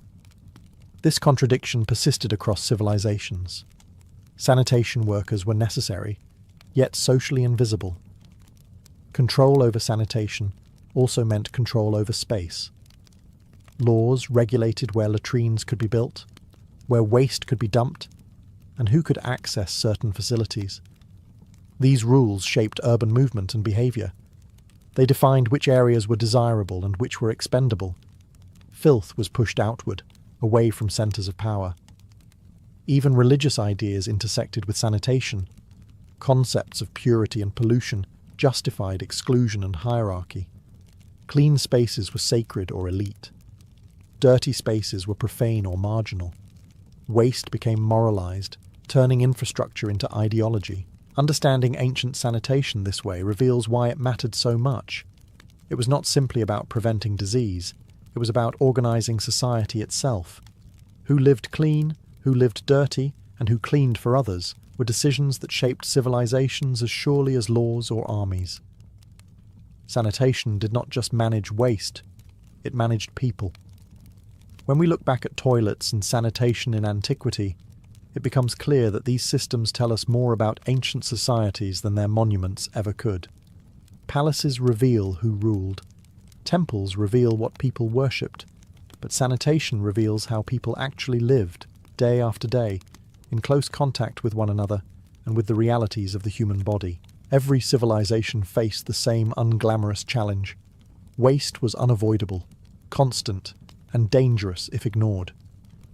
How a society responded to that challenge reveals its priorities. Some invested in monumental infrastructure, turning sanitation into a public display of power. Others favoured quiet, household-level solutions that emphasised practicality over pride. Some treated waste as pollution to be hidden. Others treated it as a resource to be reused. None of these choices were accidental. Sanitation exposes the relationship between knowledge and survival. Without understanding germs, ancient societies relied on observation, habit, and tradition. When something worked, it was repeated. When it failed, people suffered until a better method emerged. Progress was slow, uneven, and easily lost. Entire sanitation systems disappeared when political order collapsed or labour systems broke down. It also reveals inequality with brutal clarity. Cleanliness was never evenly distributed. The benefits of sanitation flowed upward, while the labour and risk flowed downward. The clean city depended on unseen hands removing waste, often at great personal cost. This pattern did not end in antiquity. It echoes forward into the modern world. Perhaps most importantly, ancient sanitation reminds us that civilization is fragile. Cities did not fall only because of invasion or rebellion. They fell when water became unsafe, when waste overwhelmed infrastructure, when disease spread faster than solutions. Sanitation failures could undo centuries of growth without a single battle being fought. Modern plumbing feels invisible precisely because it works so well. Ancient sanitation forces us to confront how recent that reliability truly is. Flush toilets, clean water, and waste removal are not natural features of civilization. They are achievements built on thousands of years of experimentation, error, and human labour. In the end, ancient toilets are not embarrassing relics. They are proof of intelligence, adaptation, and survival. They remind us that civilization is not defined by what stands above ground, but by what is carried away quietly, every day, beneath our feet.